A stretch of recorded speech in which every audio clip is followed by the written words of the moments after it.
Ačiū labai už kantrybę. Prašom, kad mes vėluojam. Nuo garsas. To jau ir ateis direktorė, mes tuoj pradėsim baigiamąją savo renginio dalį. Turbūt visą mėnesį šiemet gyvenom rytų kultūrai. Man labai patiko, kaip viena iš auklėtojų pasakė, kreivė tiek į galvą įlindęs, kad net darže, tvarkydama pomidorus, apie jį galvoju. Tai turbūt nieko nėra smagiau, pirmiausia, lituanistui, antra, visiems tiems, kurie gyvenam kreivė žemėje, jeigu mes sugebam visą mėnesį apie kreivę galvoti. Tai to galvojimo vaisius šiandien skaniai ir nuraškėm. Iš tikrųjų, labai gražus buvo Simajudo turgus, persiškas turgus. Linksmos buvo krikštynos, 12-okai turėjo galimybę pasižiūrėti filmą Daigų keliais. Ir mūsų laukia paskutinė, baigiamoji šio renginio dalis, kuri vadinasi Prabudę dėl savęs, Pratieka Buda. Pabandysim paieškoti ryšių tarp rytų kultūros ir mūsų kultūros. Gero žiūrėjimo.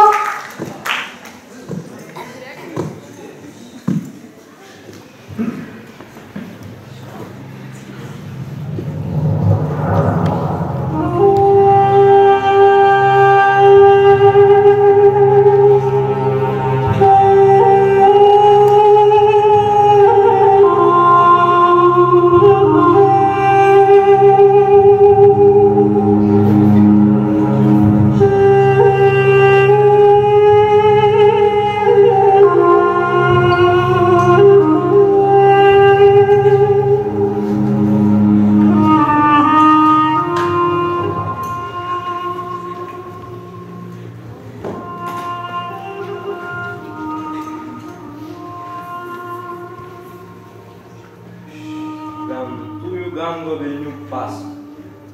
Kągi, bandysiu laimę. Siunčiu.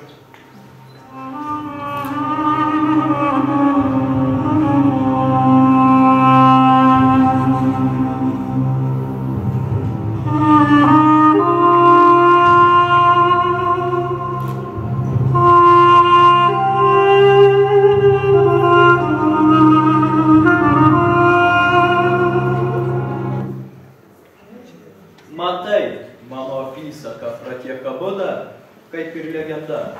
Turinys yra tokis. Vienas brakmanas išsižadėjo viso, kad ieškotų teisybės. Kad ieškotų tokios galybės, kuri pergalėtų mirti ir duotų žmonėms laimę. Padovanotų jums amžiną jaunystę ir gyvenimą. Maždaug tokis turinys, kaip matai tau, suvis netinkamas. Aha, netinkamas kūrinys. Netinkamas. Labai nedievo baimiškas. Lietuvoje niekados neturės skaitytojų. Ir idėjų gali suprasti tik gerai išsilavinęs inteligentas. Bet kol kas pas mus, kaip aš pasižiūrėjau, kažkur dar visai maža.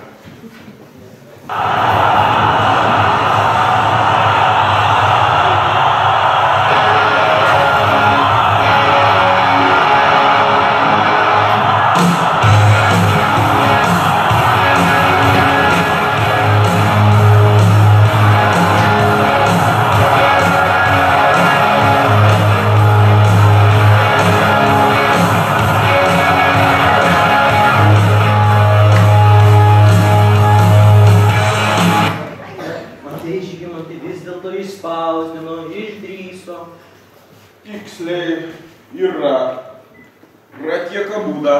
Pala, o ką reiškia Pratieka Buda? Neįsimienojęs? Eik jau!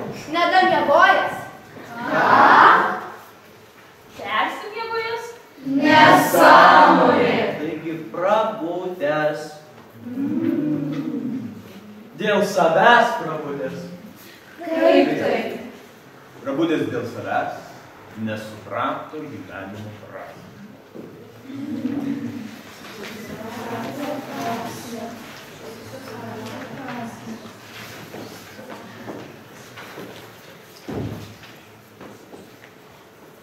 Kas tu? Kas Kas tu? Kas jūs? Kas Jūs. Kas jūs? Kas jūs? Kas mes? Kas mes? Kas mes? Kas mes? Kas mes? Kas mes? Kas aš? Kas aš? Kas aš? Kas aš? Kas aš?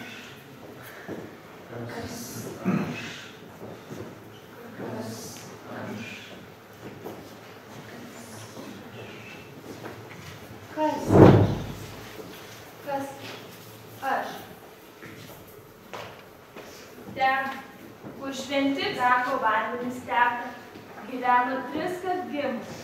Didis Vebų žinovas, išmintingasis vardu Ir prašė dievų, kad duotų jam ir jo sūrai vaikų, jog turėtų, kam savo išmintį perduoti. Rugėlė, ką atsakė jam dievai? Paklausykim jų pačių. Aštuntokai žino, kur yra dievai. Prašom, aštuntokai.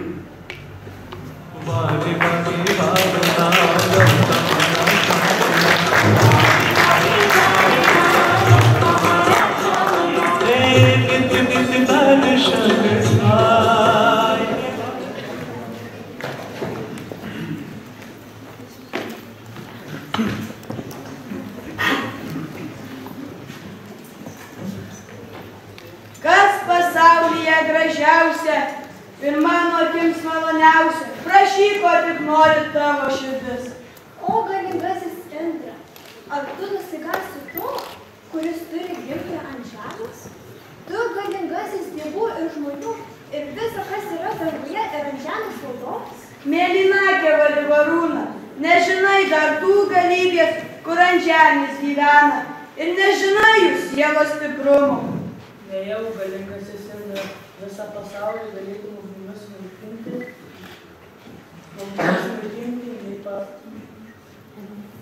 nei palenkti vieno susipyrusio žmogaus sielą. O galingasis Varūna, Rakadašvos ir Giovaitės sūnus, iš pamatų išjudins mūsų galybę ir įkvėps žmonėms abejojimą, kad mes esame dangaus ir žemės valdovai. Nejaugi pagimdys žmonių širdyse nusimylimo kančią ir pagamins visiems daugelį pikto. Nejau jis susikurs daug naujų pasaulių, kurių neapims mūsų galybė.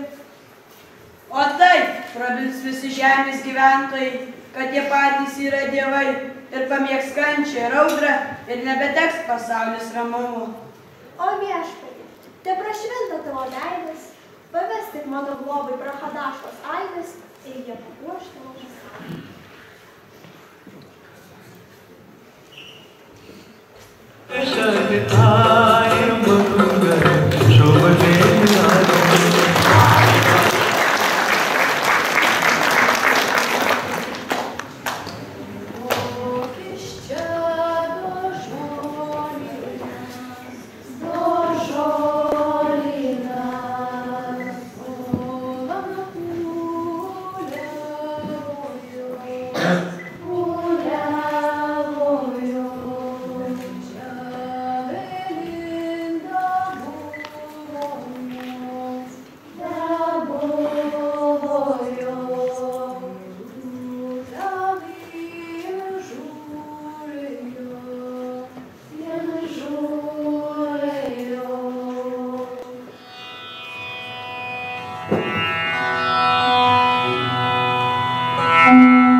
Pavadino jį Atipranakliu.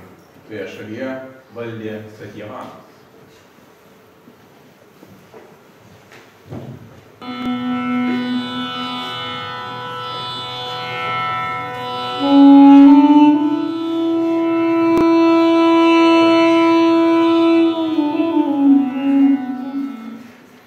Girdėjot, merginos, kai Atipranakliui buvo 18 vasarų, norėjusi aplankyti Senojo Satjavaną ir pamatė aukso rūmuose senelio rimtų įgyvendinti prabiltą vyrą. Negalingą valdovą? Ne tą, kuris reikalauja. Kad visi manytų, kaip jis nori? Taip, senas. Jo rankos drebėjo, kojos jo nebeklausė, ėjus ten, kur ėjo. Ar tai šis yra didysis Satjavana? Apie kurį dainos ir padavimai pasakoja, kad jis stiprus kaip dramblys, narsus kaip liūtas, vikrus kaip tigras ir gudrus kaip džiunglių daltys? Taip, jis buvo tokis, kol senatvė pažymėjo į savo pirštu, bet aš matau vyrą tiek silpną, kiek yra silpnas vos užgimęs vaikas. Jei tokį vyrą senatvė padarė silpną, kas būsiu aš, tai pasensiu. Tu galvoji, ką gero gausi, jei net visą pasaulį nugalėjęs, nenugalėsi pasaulį? Na ne, aš nenoriu pasenti. Turiu atrasti kelią į amžinos jaunystės šalį. Mergaitės, ką daryti? Reikia padėti ar tik pranapti? Sugalvojau, tegu paklausė debesų idėjų, tegu paklausė medžių, žolės, saulės. Tikrai, tegu žvaigždžių paklausė. Ateikit čia šeštokai, pabūsit gamtos gaivalais.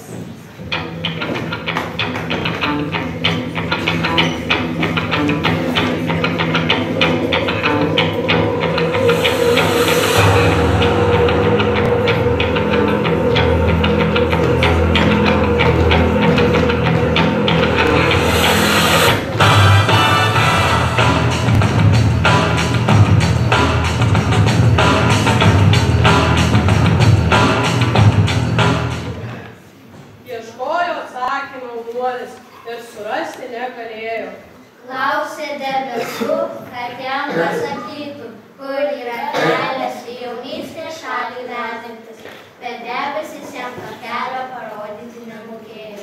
Klausė vėjų, bet ir vėjai nežinojo. Klausė medžių ir žolių. Klausė saulės ir žvaigždžių, betgi niekas nežinojo. Ir kalbėjo jam visa gamta.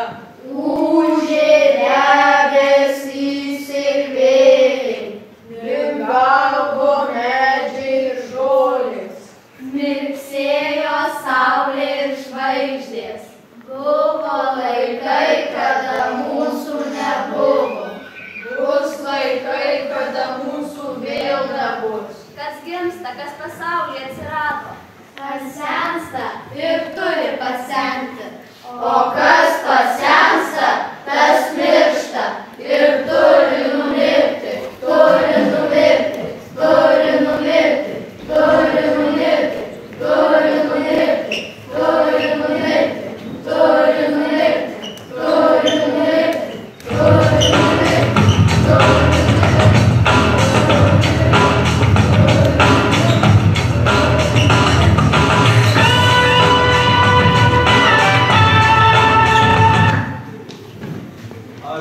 Pasirengiau tolimon kelionį. Sakai, eisi į tuos, kurie tėvose gyvena vienui vieni, kurie apleido savo šeimas, palikė savo turtus.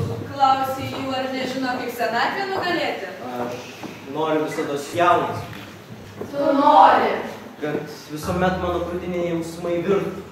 Tu nori. Mano ranka visuomet būtų stipri. Tu nori. Mano protas būtų blaivus. Tu nori. prašyk dievų, kad tave saugotų. Aš nebijau sunkiausių kelių, kol esu jaunas. Ar gali dievai man pasenusiam sugrįžinti jaunatvę, jei jie to panorėtų? Paėmė nuo žemės lazdą ir nuėjo tolimon šalin. Nuėjo tyrosna, kur vien tik karšti vėjai skraido. Nuėjo giriosna, kur medžiai kuždasi apie amžinatvės paslaptį. O kad atipranatvai neprailgtų kelionė, urte, pradainuok mums apie jaunystę.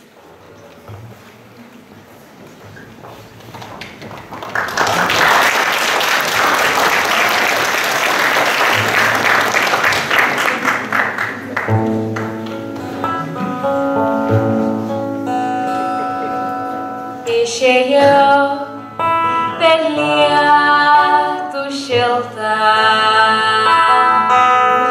tėviškės langą.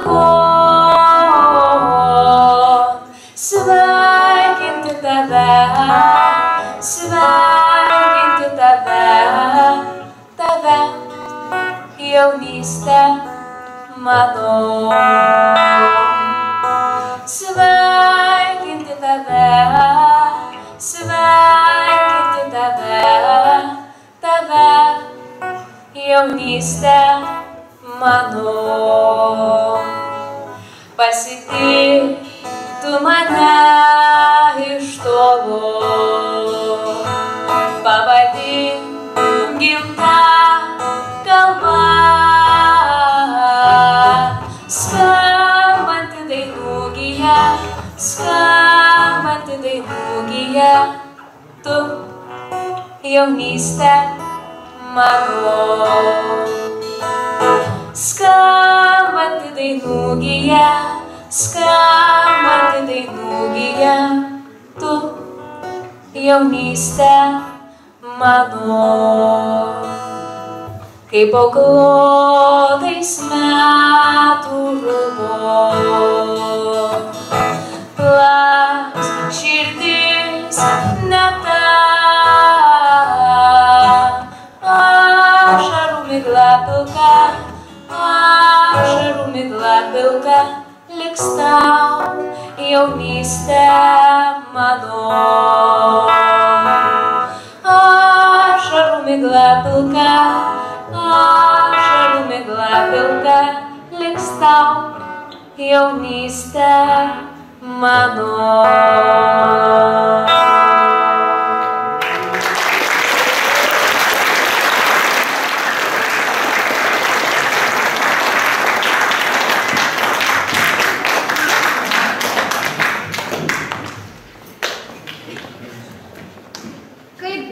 Kaip kitaip ir būti galėtų? Visų žmonių gyvenimas tik taip ir baigėsi. Vieni ašarą miglas leidžia, kiti žemėn būna, švento vanto vandenimis, pelenais plaukia. Kas tu? Mritrija, galingasis maras, požemio valdovas, senatorius ir ligos pasiuntinių ganytojas. Kuo tau trukdo antikanapijas? Tas žemės kuris amžinos jaunystės ieško. Jei jis dievų paslaptis sumis, mums dievams mirties taurę teks išgerti. Toks likimas dievų niekados neištiks. Ta sakome mes, likimo deivės, daivos. Kaipgi neištiks, jeigu mes Antipranapija šunkeliais nuvesim? Antrus metus klaidžioju, visą žinančio žmogus ieškodami. O gyvenai, kaip visi žmonės gyvena, kol trokštai, o visi žmonės trokšta, gaus, laimingi. Ir tavo gyvenimas buvo kaip rami aušros žvaigždė, tarp kitų tūkstančių žvaigždžių. Todėl kas aš esu, kad išdrįsau amžinos jaunatvės panorėti, amžino gyvenimo, saulės vėbulsis, dangaus atmata, žemės mėšta. Esi kaip aras, kuriam žaibas plunksnas atspilino ir audros sparnus palaužė. Eisiu į žmones, ten, kur daivos man garsų kelią rodė, ir lauksiu, kol ateis man palanki valanda. Matėt mergaitės, kol jis taip svarstė ir kažkokia panelė jį pasitė. Ne viena, o kelios. Kas jos tokios, kojos norės? Kaip bajerės. Ir trečios gimnazijos klasės. Gal jos pašoks? Pašoks.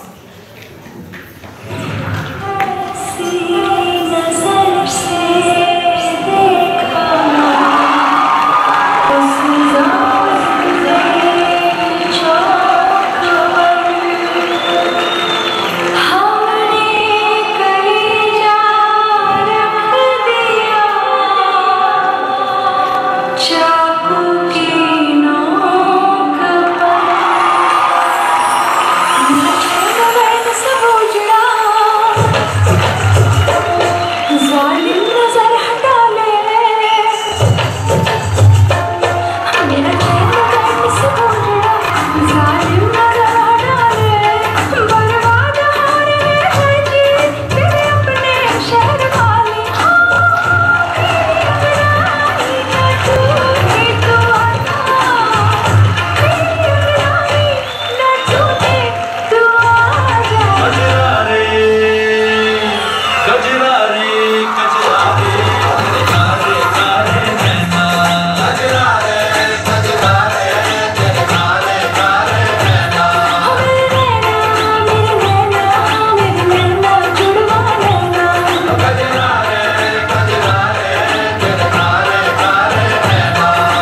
ir veidas.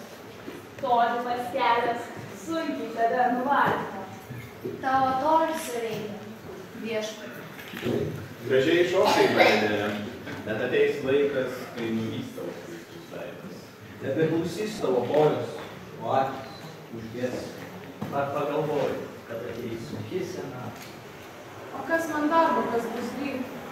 Aš laiminga, kad esu jauna ir gyvenu. Mano gyvenimas ir žalios lankos vertinti žydelis. Laiminga siela, kuri mažu pasitenkina, kaip negalvoja, kad yra audra pavasario dieną. Laiminga tu, Vaidėlė, kad maža trokštis ir nežinai, kad yra tylus, ūkanotas vilkas. Laimingas žmogus, kuris nūdieną gyvena, apie rytdieną nebegalvodamas ir nežino, kad yra žmonės ir Dievas. Girdėjot, mergaitės, susirado draugę atiko naktis ir laimingai savo gyvena. Taip jau ir gyvena. Taip, ir niekas jam neberūpi. Niekas? Ar tikrai niekas nerūpi žmogui, jei jis laimingas čia ir dabar gyvena? Paprašysim papasakoti mūsų gerbiamą svečią Algimantą Černiauską, kuriam kaip ir daugelio šitų kraštų dzūkui nerūpėjo niekur išvažiuoti. Prašom.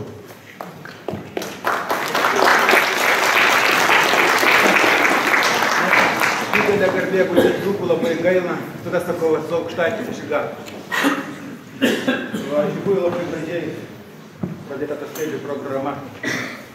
Ir labai prasmingi žodžiai, prabūdė dėl savęs. Ir skaidė, Čiurlionio, bičiulystė, draugystė. Draugystė su savimi, o gal nereikia mikrofono? Nereikia. Dabar geriau, o jo, bijau. Bičiulystė, draugystė su savimi, su savo artimuoju, su visų pasauliu. Iš tikrųjų, Dainavos krašto žemė Lietuvos kultūrai padovanojo du kultūros genijus – Čiurlionį ir Krėvę. Čiurlionis niekada nebuvo Egipte, tačiau nutapė piramidės sonatą. Jis niekada nestovėjo Dievo tėvo dešinėje, tačiau nutapė pasaulio atvėrimą. Kaip nutapė?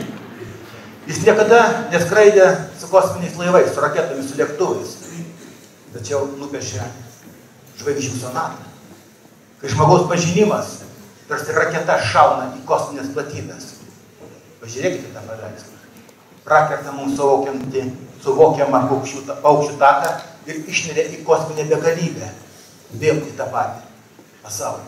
Pasaulio pažinimas yra be galo, be krašto. Bet man pavesta pakalbėti apie tai, kad nerūpėjo niekur išvažiuoti. Ir štai mes su Henriku Gudavičiu kartu išleidome įdomią knygutę su labai intriguojančiu pavadinimu. Nerūpėjo niekur išvažiuoti. Viršelėje Romas Markūnas, visų amatų meistras, gyvenantis Musteikos kaime.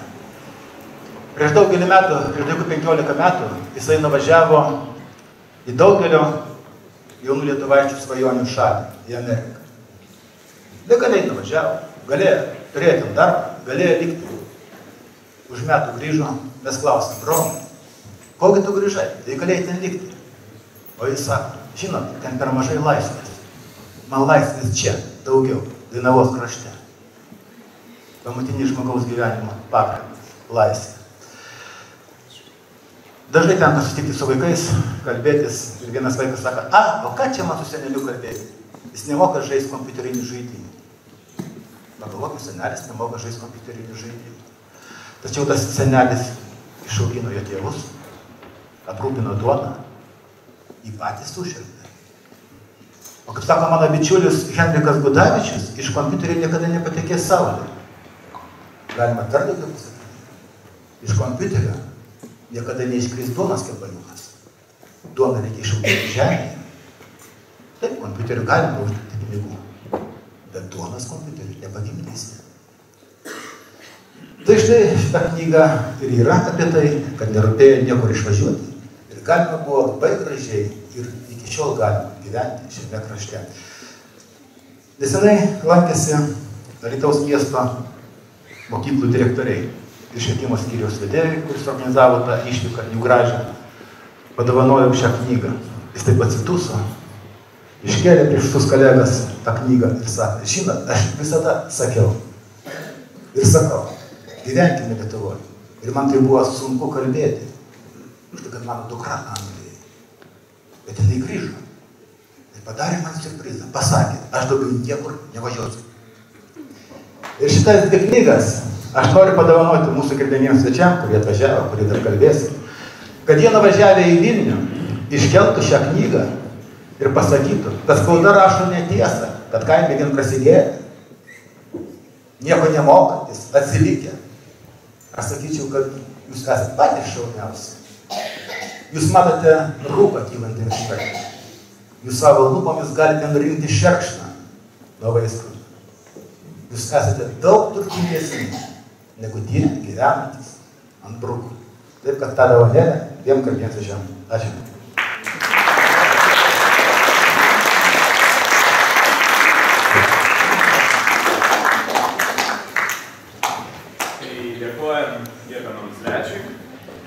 Na dabar visiems noriu pasiūlyti trumpam atsikvėpti nuo Tikranatrijaus ir skelbiama 25 minučių pertrauka.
Tikrai taip. Ne veltui rašytojas vasaromis grįždavo į Spartakas ir užrašinėdavo dainas. Štai kaip. O žinot, merginos, kad net 8 metus buvo užrašinėjamos talentingos pasakojės Malvinos Česnulienės poreikės. Tos močiutės, kuri irgi nenorėjo niekur išvažiuoti? Taip, tos pačios. Paklausykit. Vasarą eina Malvina su pjautuvu ir renkasi šiaudų rugių šiaudus, o rudenį ir žiemą pina šiaudinius sodus. Bet ateina viena kartoms ruduo, kai dienos apniuksta, kai pažvelgus į aukštą eglyną pasidaro išties ruduo. Štai tada ir reikia klausytis Malvinos poreikės apie pagrobtą broliuką. Aš, man Malvina pasakojo. Man pasakojo, kad buvusios kadaise 3 seserys ir jų broliukas. Taip. Ir aš girdėjau, kad tos seserys buvo išsaugoti. Nuo ko? Nuo raganos. Nė viena nenorėjo uždegti balankus. Ai, tikrai pamenu. Viena sakė, kad tai šviesu nuo adatos, kurią jis siuvo marškinį. Tikrai, kitaip sakė, kad ją šviesu nuo spalio, o timynė liūnos. Tiksliai prisimenu, o traciai švietė vanduo, o jis kalbėjo. Girdėjot mergaitės, vietiniai raganas ir pagrobė broliuką. Oi, tai jau raganas. Ir aš bijau, Ir aš. mergaitės, nebijokit, sugrįžkime prie namos krašto į rytų šalis. Ir pasiklausysim, kokią pasaką mums paseks jungtinė 2 ir 4 klasė. Prašom.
Šako dukterį. Ne, Šakė, nedaryk.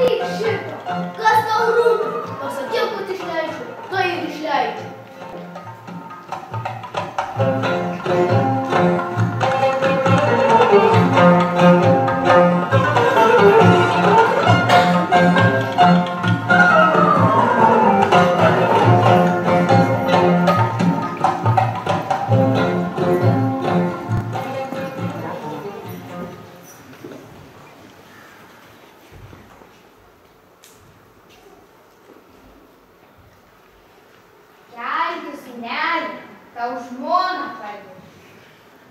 Ei, tinginy, ar girdi? Šalia tavęs tavo žmona, Šako dukra.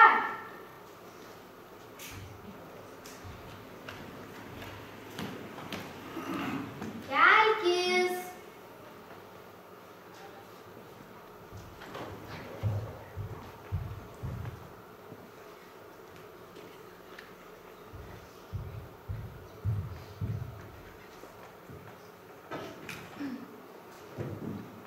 Kelkis, Achmedai, pusryčiai. Kelkis.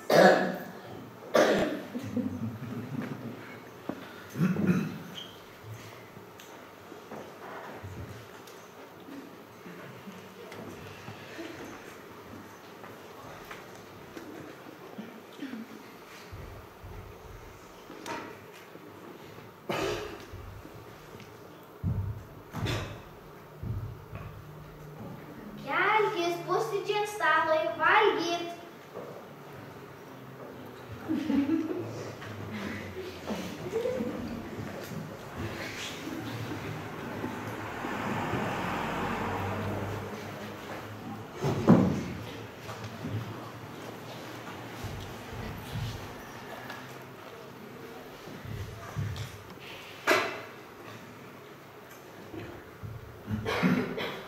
Kelkis, pusryčius paruošiau ir valgyt.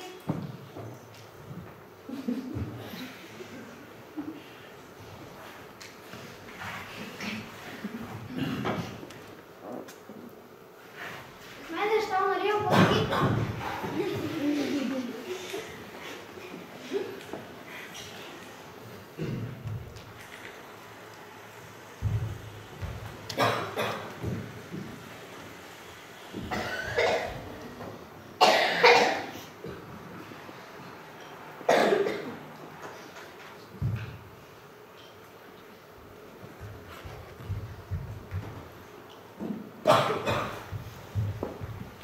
Achmedai, kelkis, šonai prakius.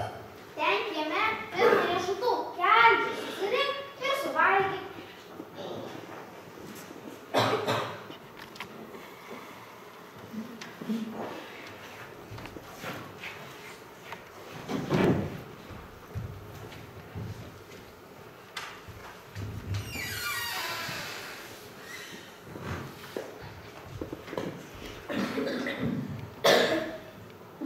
Achmedai, tau laikas eiti dirbti. Tai kad aš nieko nemoku. O tu tik išeik į gatvę ir šūktel, kam reikia darbininko. Vis atsiras, kas pasamdo. Tik nesiginčyk, kas prieis, su tuo ir reik, duos darbo ir dirb.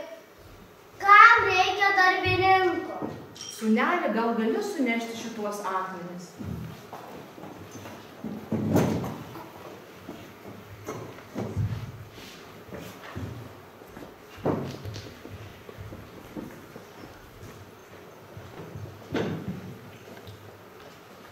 Imk, uždirbu.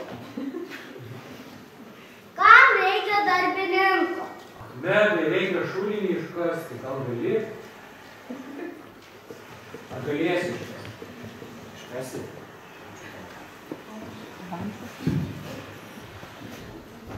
Imk, uždirbu. Kam reikia darbininko? Sūneli, sodą turiu, gali sukasti.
padaryta. Iš juos mamos pasakė ir man gyvenimo laimingą lėlį.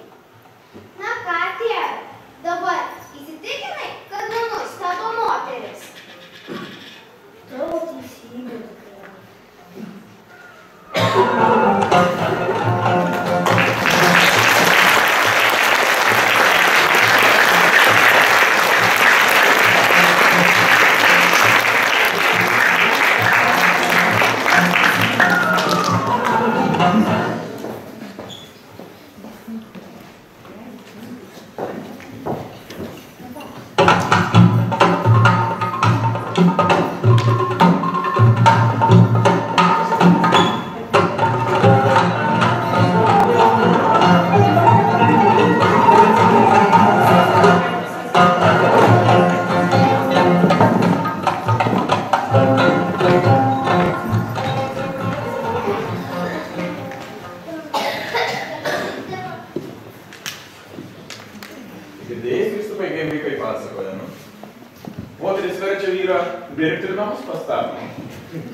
Pasigedau, bjauriuosi kūnų, kaip bjaurisi žmogus, lieka koja pavyzdys. ममतासी भरी तुझे छाँव मिली जुग जुग जीना तू Baahubali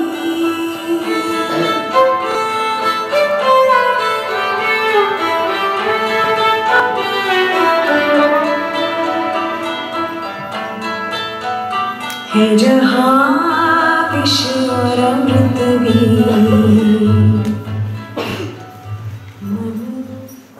Kur tu buvai? Ar tik ne ton šalin, kur amžiniai tėvai gyvena? Kur žmonės nesensta? Kur neserga ir nemiršta? Ne, aš ten kelią ieškojau ir nesuradau. Kai sužinojo Maharajas Satjavanas, kad jo rūmuose toks žmogus, kuris prabangos atsižadėjo ir piruose, gyveno išminties ieškodamas, pasikvietė jį pasikalbėti. Palauk, Žygimantai, dar nekvies atipranaklio. Kodėl? Mes matėm, kad mūsų šventė yra labai malonus svečias iš sostinės. Tai gal tada aš tą gerbiamą svečią, Vladą Turčinavičių, ir pakviesiu į Satjavano rūmus, gal jis mums papasakos, kuogi ypatinga ta ugnies žemė, kad joje tokios kūrybos versmės rašytojų atsivėrė. Prašom, mielas svečia.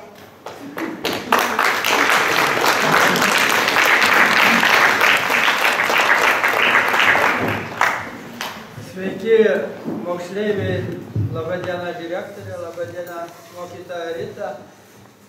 Na, žinot, aš labai nustebęs ir iš tikrųjų labai patenkintas, kaip jūs savo spektaklį pristatėte, panaudodami Vinco Krėvės, mūsų klasiko kūrybą. Tai bus impulsas iš tikrųjų vėl prisiminti Krėvę, kurį šiek tiek dabar ir pamirštamas. Ir tai atitinka dabartinę situaciją geopolitinę. Aš dar 2008 metais, kada 2 metus bandžiau išleisti Pratyekabudą ir 4 pasakas vienoje knygoje, kultūros fondas nerėmė. Ir galų gale 2008 parėmė. Ir aš, kada padovanojau tokiam Virginijui Kubiliui, televizijoje dirbančiam režisieriui, ir užrašiau: laikas pažvelgti į Krėvės orientą, nes jau rytai beldžiasi į mūsų duris. Ir taip dabar ir yra. Ir aš jau mokytojai Ritai pasiūliau, kad važiuokite su šiuo spektakliu per Lietuvą, važiuokite į Dzūkijos miestą Vilnių. Tai jaučiasi jūsų mokykloje laisvė.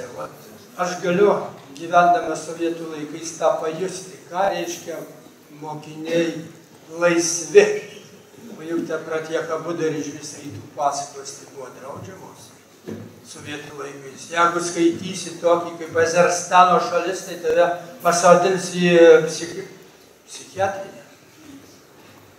Tai vat mano tokie yra įspūdžiai ir aš labai dar sykį jūs susveikinu ir linkiu iš tikrųjų tęsti šitą budinimo mūsų tautos, parodymą mūsų talentingo žmogaus dzūko kūrėjo Vinco Krėvės.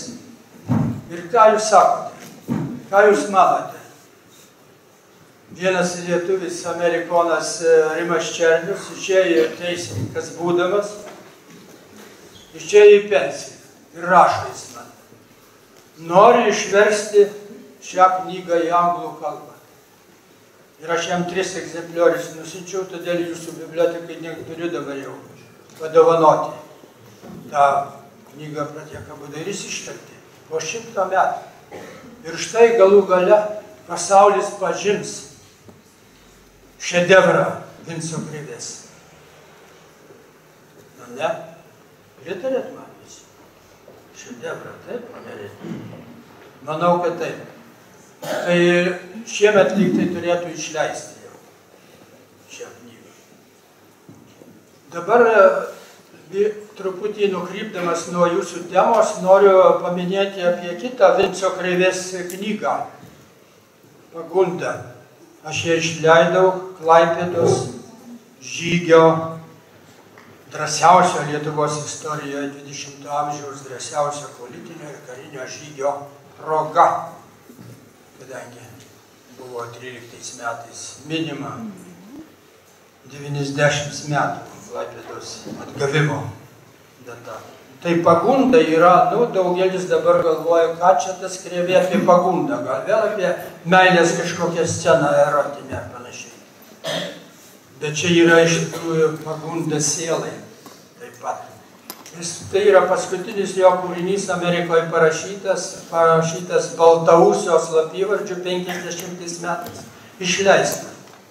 Baltaūsis. O kodėl Amerikoje jis pakeitė slapyvardį? O todėl, kad Amerikoje po karo zujo Stalino šnipai ir grobė.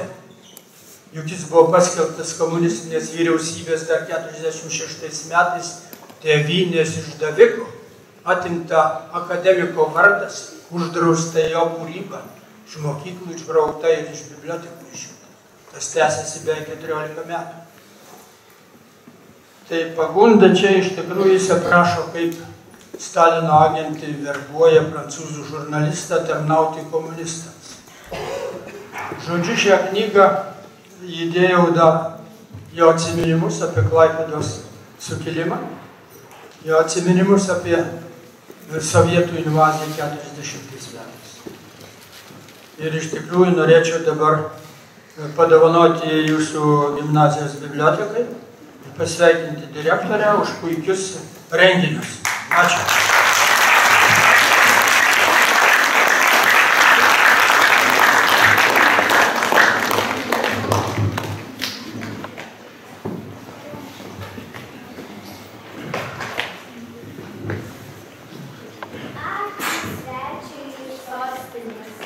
Nu, tai mergaitės dabar vėl gali būti Satjavana, taip? Gali, Žygimantai, gali.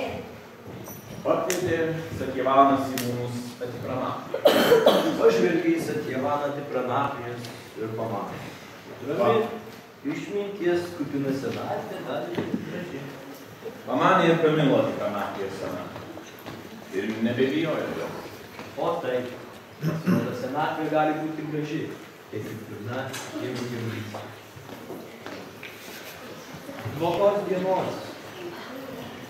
रही है चिता सांसों में है धुआं फिर भी आसमान में है जगी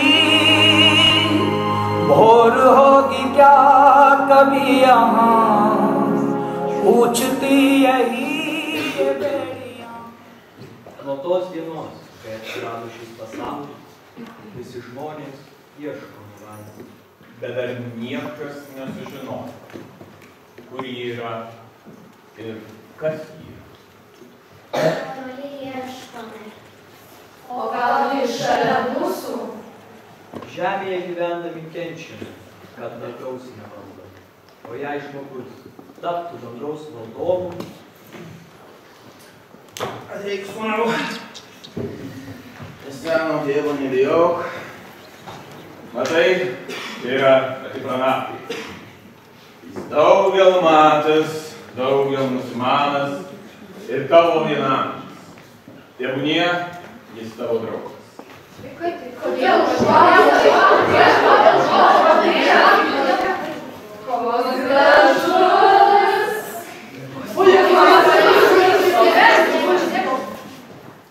Tokis yra žmonių palikimas. Gerų ir piktų, dorų ir kvailų. Nuo tos dienos gyveno antipranakai, kaip kad visi ten gyveno. Ir buvo jam malonu, kad visi lenkėsi jam ir mielai klausydavo. Triukšmingai ir linksmai plaukė jo gyvenimo dienos. Juo toliau, juo didesni buvo sielos prabudimai. Bet dėl to nakties sapnai dažnai būdavo liūdni. O ar žinote, koks buvo Satyevamų sūnus Dievadatas? Aš, Satyevamas, laikau į savo dienų linksmybę.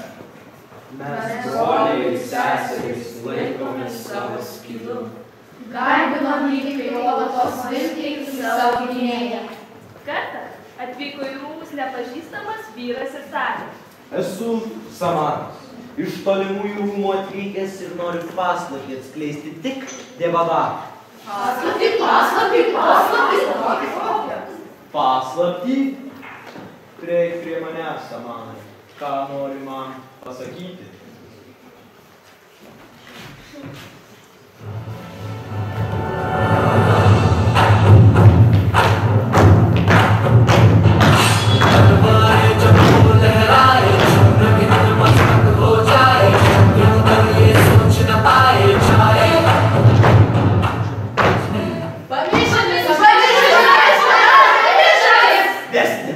Aš noriu padžiuginti savo akis jo širdies skausmu.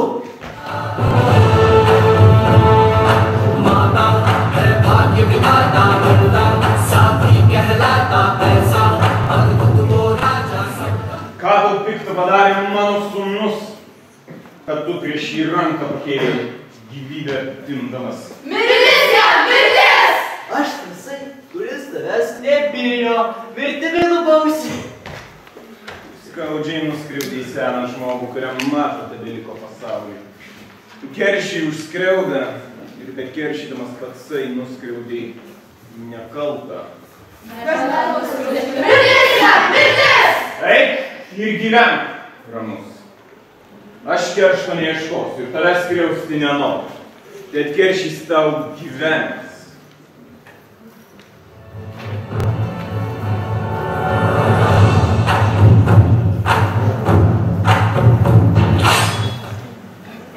Eina jis laisvas, kur nori. Tai nedrįsta niekas jį pirštu paliesti. Lauk iš čia! Lauk! Tai mano valia, tai mano noras ir įsakymas, girdėjote? Ne mirtis manęs laukia, ne kančia, o gyvenimas. Bet tuoj piktadariai susiprato, kad atitiko į didesnę nelaimę, ne kaip mirtis, ir nusiminė didžiausių nusiminimu. Laisvas buvo jis ir galėjo eiti, kur norėjo, bet stovėjo vietoje, rankas nuleidęs. Eik, kur tave širdis tave. Dovanoju tau kalbę. Aš esu senas ir žinau, kad nėra pasaulio kaltų. Yra tik nelaimingieji, kurie kits kitą kaltina ir vienas antro kančių nesupranta.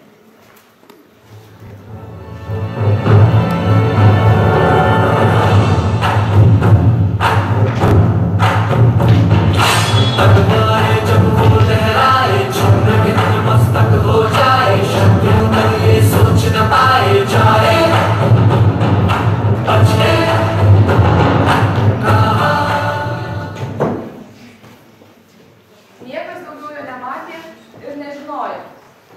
Kur jis dingo? Kokiais valentinas.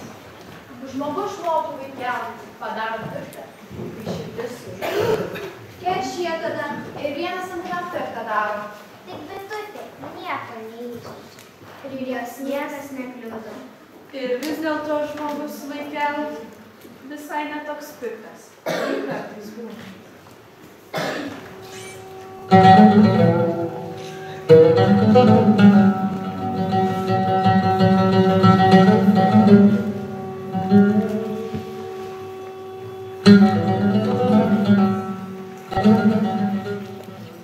Tris dienas stovėjo ir mąstė apie Pranapijus, išgirdęs apie Javano žodžius.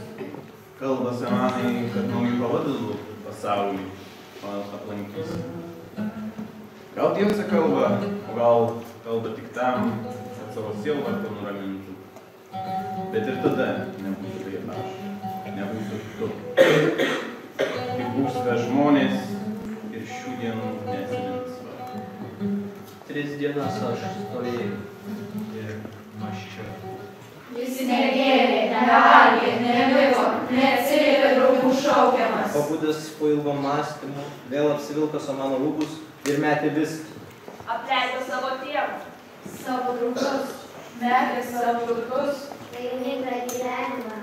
Išėjau į tyrus, Dievo mitijos puikybės, prabangos, kūno geidlių valdovo viešpatystę. Ir klausė tyruose to valdovo, kuriam reikalui žmogus gyvena. Kuriam tikslui gyvena, kodėl jis turi mirti. Ar gyvena vien tam, kad gyventi, o gyvena kad mirtų, ar miršta kad gimtų. Aš noriu pažinti, kam žmonės ir visa, kad yra pasaulio randas, kenčia, vargsta ir miršta pagaliau. Tu nori. Nori suprasti, kodėl kenčia skausmą tasai, kurį skriaudžia ir tasai, kuris kenčia skausmą. Tu nori. Tu nori suprasti, kam visą tai reikėjo gyvenimą leisti? Tu nori. Taip, kas man pasakys, kas atvers akis?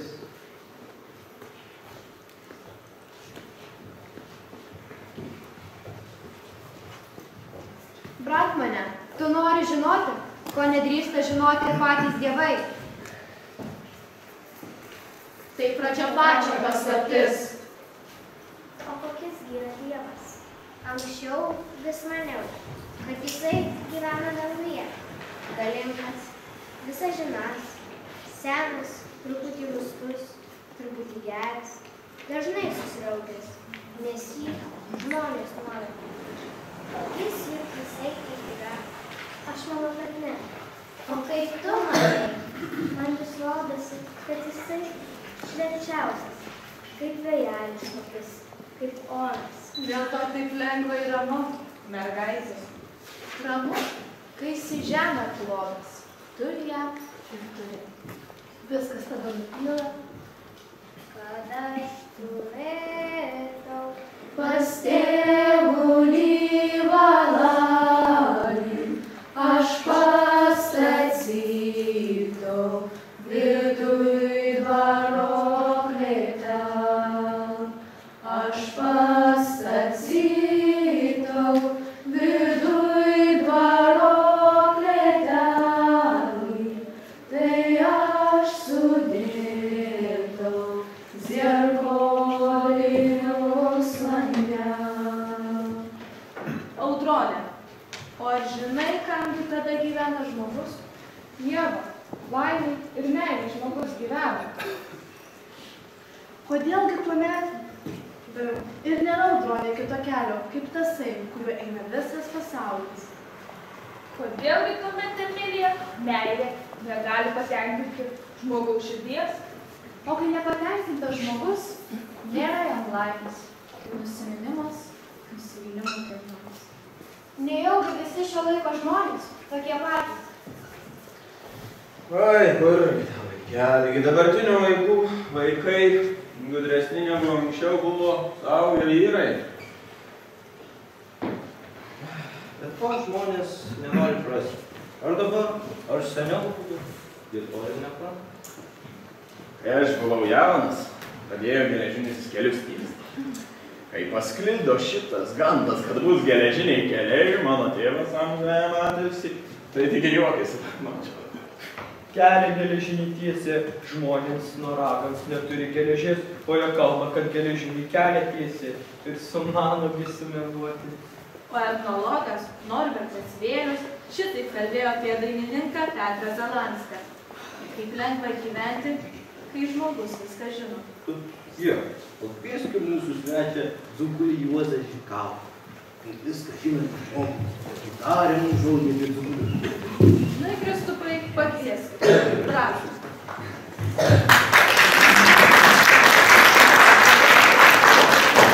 Labą dieną, merginiškiai. Šiandien labai daug klausimų aš čia girdžiu. Ir manau, kad jokias net ir pats didžiausias protinguolis vis tiek iki galo juos atsakyti negali. Vincas Krėvė uždavė daug klausimų savo kūrybo. Ir daugelį atsakė, bet dar daugelį paliko mums patiems atsakyti. Ir va jau 100 metų, kad mes tuos klausimus atsakinėjam ir vis to, man atrodo, pačiausio atsakymo vis dar nežinom. Man ragis, kad skaitydami Vincų Krėvį ir jį permąstydami, tai turėtum dzūkai labiausiai susivokti vienu dalyku, kad dzūkas be grybų, be uogų, be miškų ir be Vinco Krėvės kūrybos, tai būtų dzūkas, nuogas arba be vienos rankovės. Tai nepilnas dzūkas. Vinco Krėvės kūryba tokia dzūkų visa Biblija. Ir nesvarbu, ar Vincas Krėvė, ar skaitom Vinco Krėvės Dainavos žmonių padavimus, ar skaitom jo raganių, ar skaitom jo romanų biblinį temų, ar skaitom jo rytietiškais motyvais, bet tai yra mūsų visa dzūkų Biblija. Ir jūs, merginiškiai Vinco Krėvės gimnazistai, pranašai esate Vinco Krėvės. Jūsų misija šnekėti, liūdyti Vincų Krėvį ir Vinco Krėvės kūrybų. To linkiu, kad ne vien tik čia rodytumėt, bet rodytumėt ir ne tik Dzūkijos gimnazijose, bet ir visom Lietuvon. Ir dabar aš šiandien pabuvęs tam Samajedo turgun,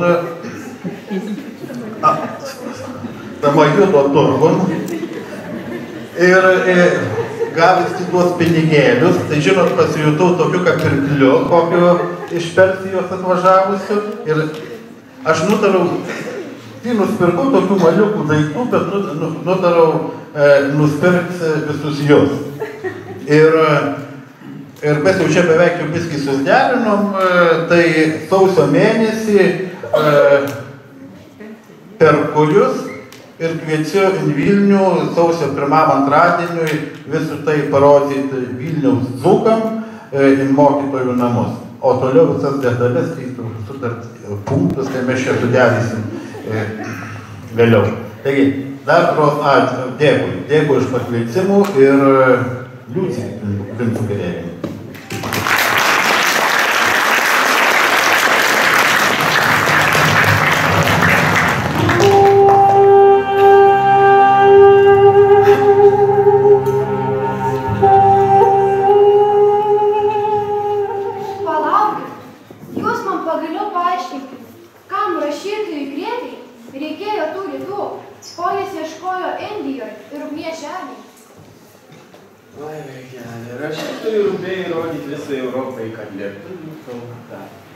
Labai savita savo gimtatį, ėjauta, artima rimta. Kai visa, kas tave supa, tu myli ir galvoji. Kai viesi tokius pat ramus ir žinai didžiulę pastatą, kurią tu būtų tos gaivalaipus. Palaukit. Dar šioje šventėje yra viena didžiulė paslaptis. Kokia? Kotrynos bobutė žino. Kotryna, pakvies savo bobutę. Miela bobutė, kviečiu čia, kad atskleisiu ilgai laikytą paslaptį.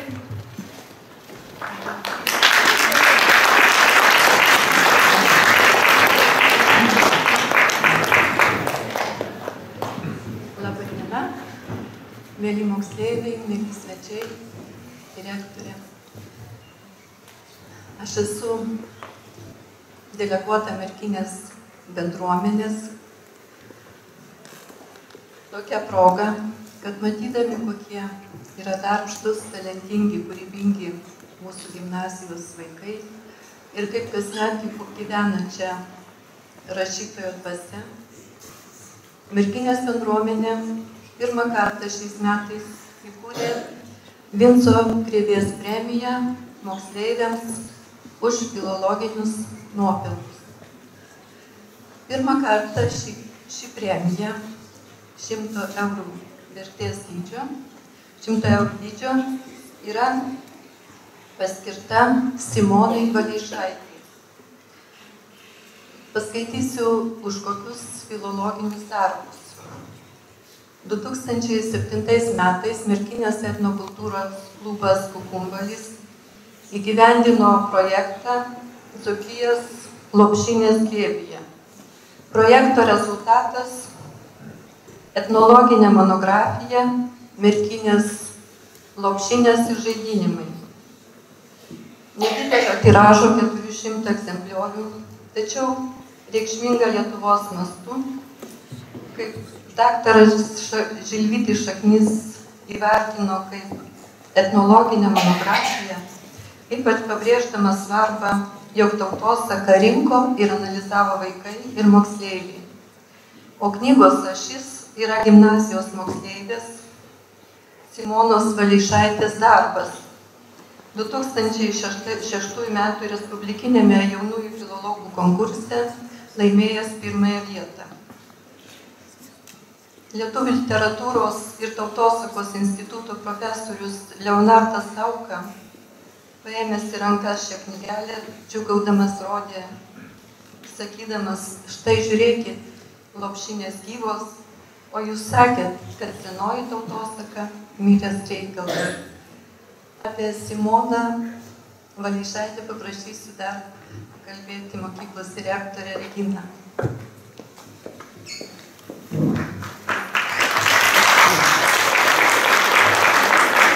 Aš gal pirmiausia, tai paprašysiu, kad Simona ateitų čia pas mus. Pasitikim. Ir man turbūt visų smagiausia pasigirti, kokių mokinių mūsų gimnazijoje buvo ir tikiuosi bus dar ne vienas, iliustruojant tokiu pavyzdžiu. Girdėjote, kad Simonos filologinis darbas buvo apdovanotas Respublikoje pirmąją premiją, tačiau Simona, laikydama valstybinius egzaminus, pasirinko juos 4 ir iš 3 valstybinio egzamino jinai gavo, iš 4 valstybinių laikytų egzaminų 3 įvertinimas buvo 100 balų ir vieno vienintelio lietuvių egzamino įvertinimas buvo 99 balai. Tai šitas faktas tikrai iliustruoja, kad stipri, labai stipri Ilona buvo ne tik lietuvių kalboje. Nors tai yra literatūrinė premija, bet aš labai džiaugiuosi, kad šitą premiją gauna iš tikrųjų labai stiprus gimnazijos absolventas. Sveikinu ir dėl to Simona, kad dabar jinai irgi mokosi šiek tiek rimčiau nei mokykloje. Baigusi odontologiją, toliau jinai dirba labai rimtai ir ruošiasi tapti mokslininkė gydytoja. Taigi, labai sveikinu Simoną, sveikinu Ir čia dalyvaujančių šiandien jos mamą mačiau, sesę, mačiau, kad visi kartu džiaugiasi ir visus kitus nuopelnus mokyklai tavo mes irgi Simon atsimenam. Taigi dabar iškilmingas momentas, įteiksime premiją.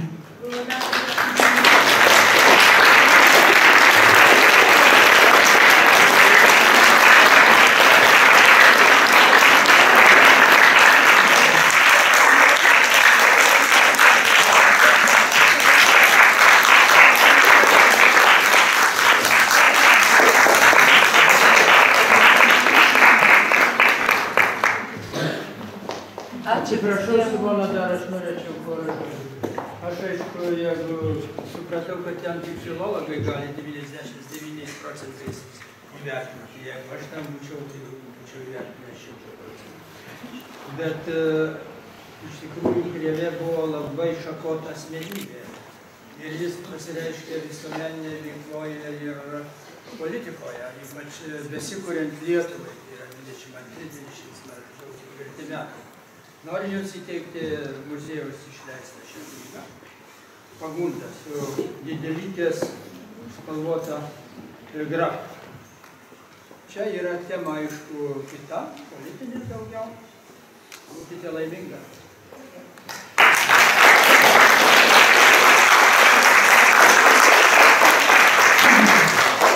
Ačiū Simonai dar kartą, Lietuvos bendruomenės vardu. Sveikatos, kūrybinės sėkmės.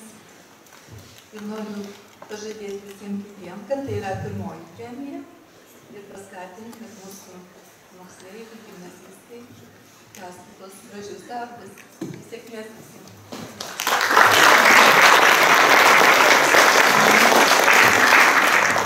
3 valandas skristi. Taip toli, tą pirmadienio vakarą, mane pasiekė mokytojas Vitas Švestas skambutis. Tada pirmą sykį ir išgirdau Krėvės premiją. Buvo mokytojo diena, o aš visų taip nepasveikinau mokytoją. Ačiū.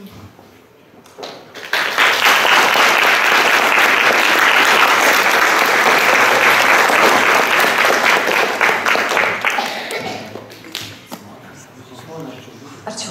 Gerai. Labai ačiū mokytoja Jums, kad Jūsų mintys tokios gražios, skaidrios, kad idėjos įgyvendinamos.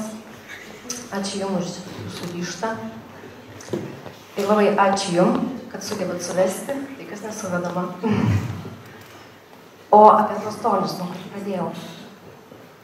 Mįslė, kaip tie 3000 kilometrų skiriantis Baku ir Vilnių nesugebėjo vis dėlto ištrinti iš Krėvės atminties tų dainavos šalies peizažų ar neišblukino dzūkiškos kalbos skambesio. Tuomet tarp Azerbaidžano ir Lietuvos net nebuvo tiesioginio pašto ryšio.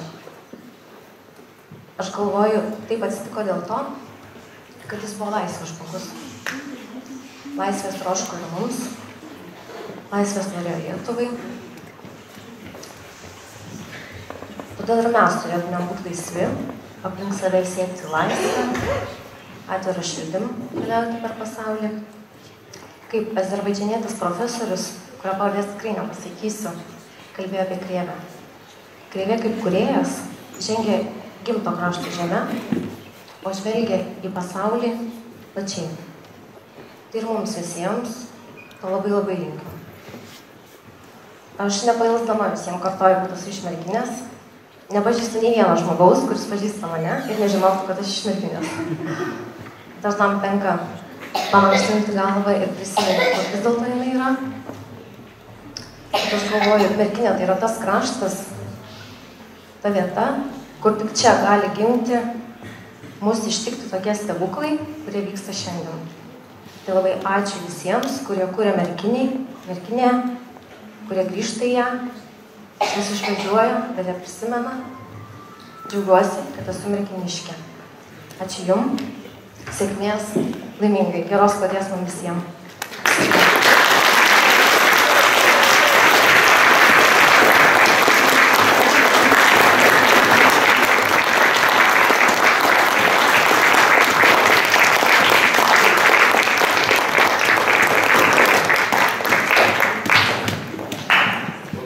malonių ir šiltų netikėtumų šventę užbaigti kviečiame mūsų gimnazijos direktorę Reginą Stalaną.